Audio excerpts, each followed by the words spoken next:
Assalamualaikum warahmatullahi wabarakatuh. Perkenalkan, nama saya Saskia Wirandi. Saya dari kelas HKID dengan NIM 1120144. Di sini saya akan memenuhi tugas mata kuliah Sejarah Peradilan Islam dengan mengangkat tema saatnya yang mudah berbicara sejarah.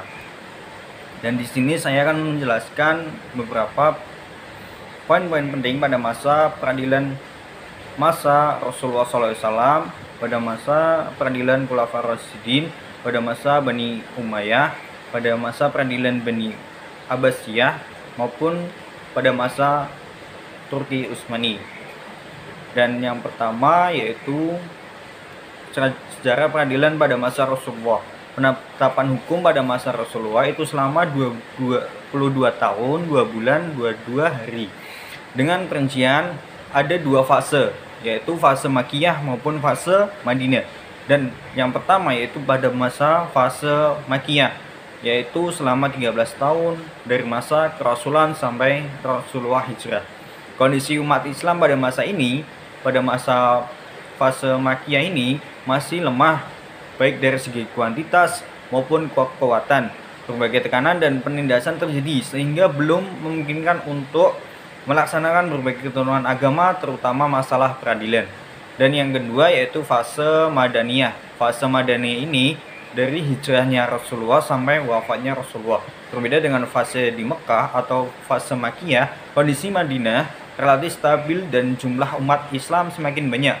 Sementara Rasulullah SAW dijadikan sebagai pemimpin oleh masyarakat Madinah, baik umat Islam maupun non-Islam, sehingga sangat memungkinkan untuk melaksanakan berbagai ketentuan agama dan tuntutan syariah.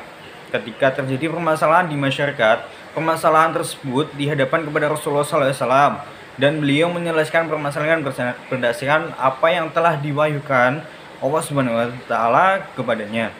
Sumber hukum pada masa ini hanyalah 2, yakni Al-Quran dan ijtihad Rasulullah SAW sendiri. Kalau terjadi suatu peristiwa yang memerlukan adanya ketetapan hukum karena terjadi pemisahan atau perselisihan, ada peristiwa, ada pertanyaan atau permintaan fatwa, maka Allah Subhanahu wa taala menurunkan wahyu kepada Rasulullah SAW. Adapun yang berasal dari sumber kedua, yaitu hukum-hukum yang bersifat ijtihadnya tersebut, sehingga pengilhaman Allah Subhanahu wa taala kepada Rasulullah SAW tidak mempunyai otoritas di dalamnya, melainkan hanya pengungkapan saja baginya dalam bentuk sabda atau perbuatan, qauliyah atau fi'liyah. Rasulullah SAW adalah hakim pada masanya, di mana bila saat ada perkara beliau menunggu turunnya wahyu dari Allah Subhanahu wa taala dan juga bermusyawarah dengan para sahabatnya. Dan yang kedua yaitu peradilan pada masa Khulafaur Rasyidin. Yang pertama yaitu Abu Bakar As-Siddiq. Pemerintahnya Abu Bakar As-Siddiq ini hanya selama 2 tahun.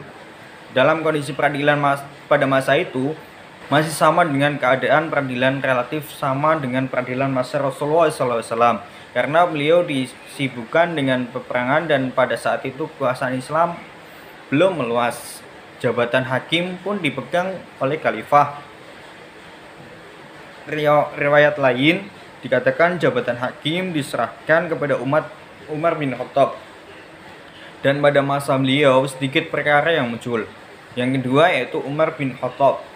Umar menjadi khalifah selama 10 tahun, yaitu pada tahun 634 sampai 644 Masehi.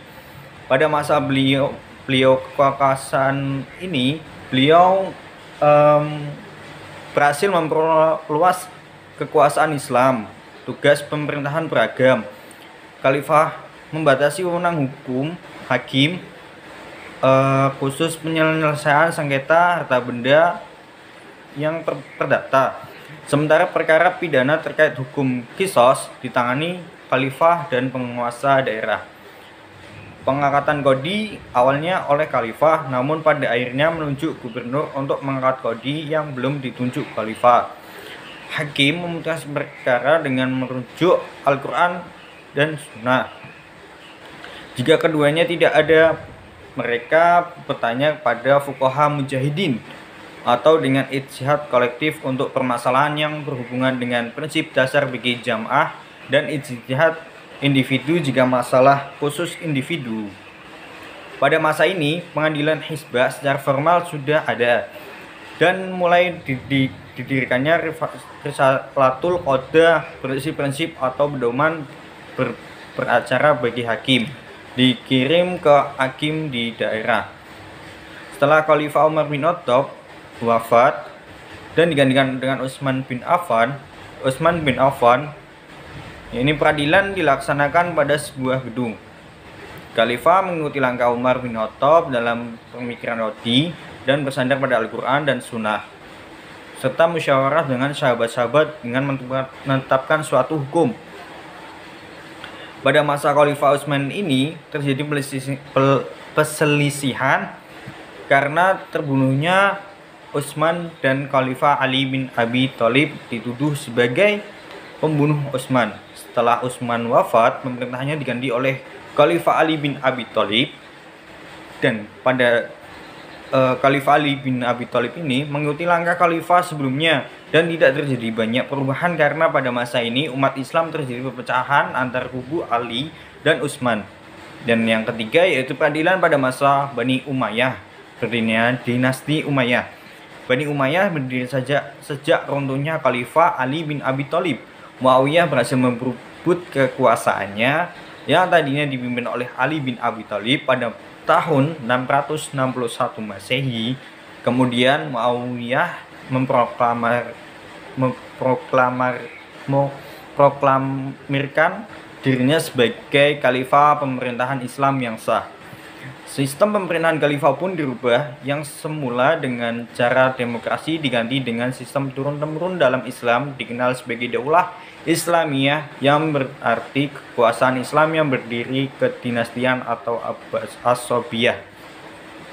Daulat Bani Umayyah yang lahir dikelilingi oleh musuh-musuhnya dari berbagai golongan. Mereka bijaknya politiknya ini menggunakan pendekatan keamanan militer agar kekuasaannya menjadi korban dan berwibawa. Sistem peradilan pada masa Bani Umayyah. Adapun sistemnya, yang pertama yaitu khalifah sendiri yang mengangkat qadhi yang ditegaskan di ibu kota. Qadhi bekerja tanpa pengawasan dan masing-masing berdiri sendiri. Qadhi dibatasi wewenangnya hanya memutuskan perkara di dalam urusan khusus yang dijadikan qadhi seorang mujtahid, sehingga tidak ada hakim yang memegang suatu pendapat tertentu. Jadi keputusan tersebut benar-benar hasil mufakat ijtihad. Belum dikenal adanya pencatatan dalam pengadilan, artinya hukum yang belum tertulis. Maka apabila ada perkara. Dan yang keempat yaitu pada masa peradilan Islam pada masa Bani Abbasiyah. Dan periodisasi pada masa pemerintahan Bani Abbasiyah itu ada 4. Yang pertama Abbasiyah pertama, yang kedua Abbasiyah kedua, dan yang ketiga yaitu Abbasiyah 3, yang keempat Abbasiyah 4. Abbasiyah pertama, lahirnya Daulah Abbasiyah pada 132 Hijriah sampai atau 720 Masehi, sampai wafatnya Al-Khawaris Al-Mastik pada 230 Hijriah atau 847 Masehi. Dan Abbasiyah kedua yaitu dimulai Khalifah Al-Mutawakkil sampai berdirinya Daulah Muawiyah di Baghdad. Abbasiyah ketiga dimulai dari Daulah Muawiyah di Baghdad sampai masuknya kaum Saljuk ke Baghdad. Abbasiyah keempat dari masuknya kaum Saljuk ke Baghdad sampai jatuhnya Baghdad ke tangan bangsa Mongol di bawah kepemimpinan Hulagu Khan. Dan yang terakhir Yang terakhir ini yakni peradilan pada masa Turki Utsmani. Pada masa Turki Utsmani ini terdapat 3 fase, yaitu fase sebelum masa Tanzimat, yang kedua pada masa Tanzimat, dan yang ketiga pada masa setelah masa Tanzimat. Yang pertama yaitu pada masa Tanzimat. Pada masa ini, hukum yang dipakai adalah hukum fikih, hukum sultan, dan hukum kanun. Hukum kanun berkembang dengan baik di Kerajaan Utsmani. Puncak perkembangannya terjadi pada masa pemerintahan Khalifah Sulaiman I, yaitu pada tahun 1520 sampai 1566 Masehi. Banyak kanun yang dihasilkan dalam rentang waktu 42 tahun tersebut, sehingga khalifahnya sendiri, Sulaiman I, sampai diberi gelar Sulaiman Al-Qanud. Dan yang kedua yaitu pada masa Tanzimat. Pada masa Tanzimat terjadi gerakan pembaharuan di Turki Utsmani yang diperkenalkan dalam sistem birokrasi dan pemerintahan yang melingkupi bidang hukum, administrasi, pendidikan, keuangan, perdagangan, dan lain sebagainya.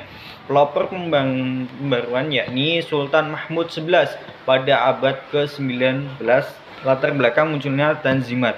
Yang pertama, Eropa mendesak kerajaan Turki Utsmani untuk mengayomi kaum Zimmi yang berada di wilayah kekuasaan Utsmani. Yang kedua, memberlakukan hukum fikih bagi orang Eropa yang berada di wilayah Utsmani dengan hukum mati jika murtad. Munculnya tokoh-tokoh Tanzimat yang berupaya membatasi kekuasaan sultan yang absolut.